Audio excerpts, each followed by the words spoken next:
In our previous examples, we consumed a crate from crates.io by including it in the dependencies of our cargo.toml file and then simply doing a cargo build. In this example, we're going to see how to create our own crate and how to consume it. So here is our odds ends projects that we used previously. I'm going to move up and I'll make a new directory called phrases. So this is the directory which will contain our new crate, in fact. So let's talk about how the crate is structured. Now, at the top of the crate, you are likely to have either a main.rs if you're making executable or a lib.rs if you're making a library. And in fact, for this particular example, what we're going to do is we're going to manufacture a library as opposed to an executable. So let's do exactly that. Our notepad lib.rs here. Make this a new file. Now this file is going to contain some definitions for greetings done in different languages. So this crate, just like any crate out there, is actually composed of modules, and a module is a kind of grouping for related functionality. So what we're going to do is we're going to make a module called greetings, like so. Let me actually make the font a bit bigger so that we can see it better. Let's do Lucida console at 14 points. There we go. So we're going to have a module called greetings, and inside this module we're going to have a submodule effectively called English, and that's where we'll have the English greetings, and we'll also have a module called French, which is going to have the French greetings, like so. So inside the greetings module, we're going to have a function, let's say function hello, which is going to return a string. And in the case of the English language, it's basically going to be simply hello to a string, like so. And in a similar fashion, the goodbye function will also return a string, and it will have goodbye to underscore string.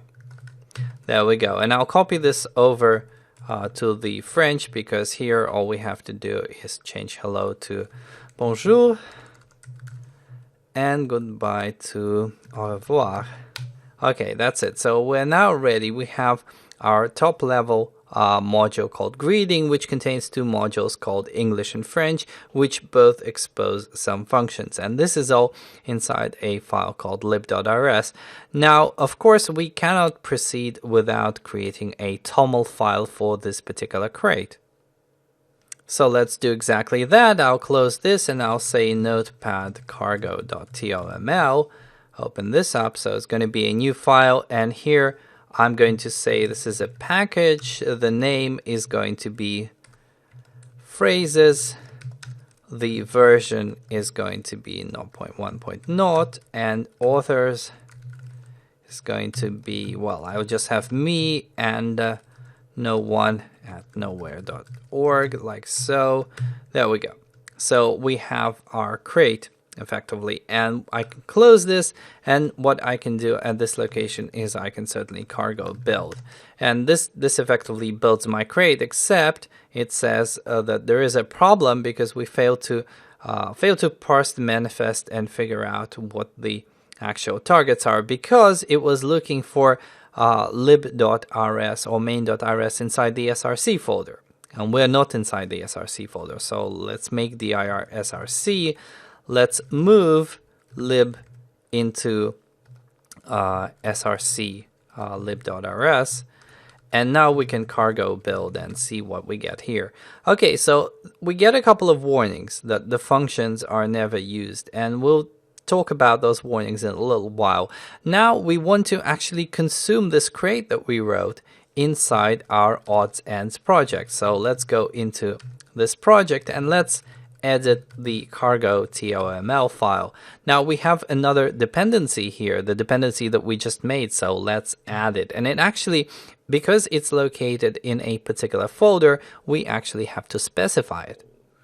So we specify the name of the crate, which is phrases, and we also specify the path. So we say that the path is actually up a directory and then into phrases, like so. that's pretty much it. And we can now try to, first of all, build, just to see that it builds. Cargo build.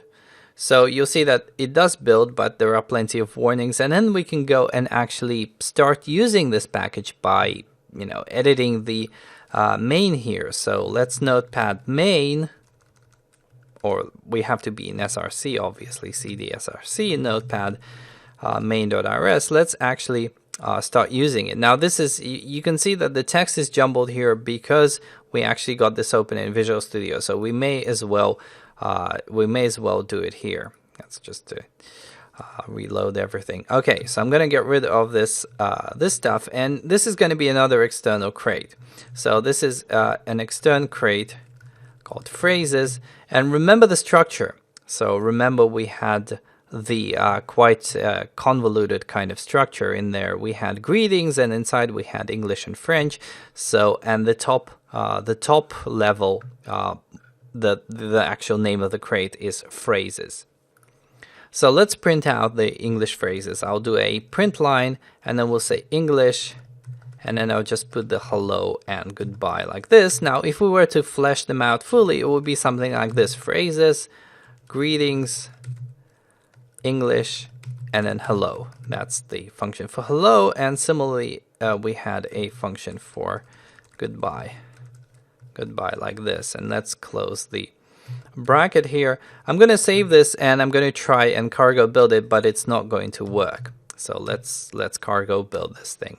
Now you'll see that the error here is that the functions that we're using are actually private. And this is another thing that you have to keep in mind of with relation to modules. So if we now go back into our phrases, then src, and then let's notepad the lib.rs. One of the issues is that at the moment we've defined all these functions and all these modules, and they're not externally visible. And to make them externally visible, we have to put the keyword pub.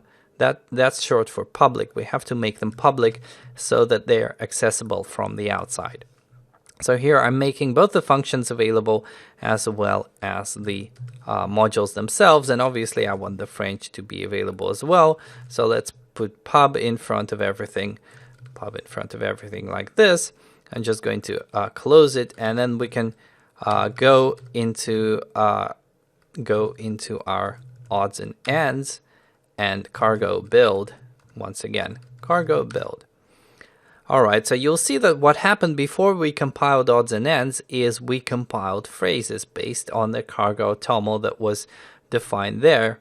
So now that we have done this, we can actually cargo run, and we can execute what we've just built. And here is the result: English, hello, goodbye. And we could do a similar thing with the French, obviously, but we're going to do it in a slightly nicer way because I'm a bit tired of writing all these module prefixes and the double colons here. So for the French, what we can do is we can actually make use of the use keyword. Now the use keyword lets us shorten the path to the actual function by specifying where we're going to look. So I'm going to automatically kind of get the imports for phrases, greetings, French, and now all I have to do is use the French prefix instead of the full phrases, greetings, French prefix. So for the French, we're going to do something similar to this. Obviously it's French here, but instead of writing all of this, we just have to write French. That's it. That's much simpler, I think. So the use keyword is very convenient. Let's actually cargo build, and cargo run this. So we compile everything, and here is the English output and the French output. Now, one of the slight inconveniences at the moment is that when we build phrases, we put everything in a single file. And we don't really have to do it. Instead, what we can do is we can, for example, take the English part and we can move it into a separate file called english.rs. So let me show you how this will work.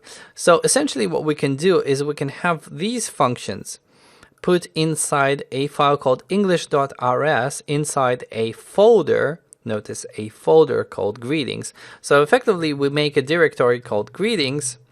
Inside this directory we can make a file called English.rs.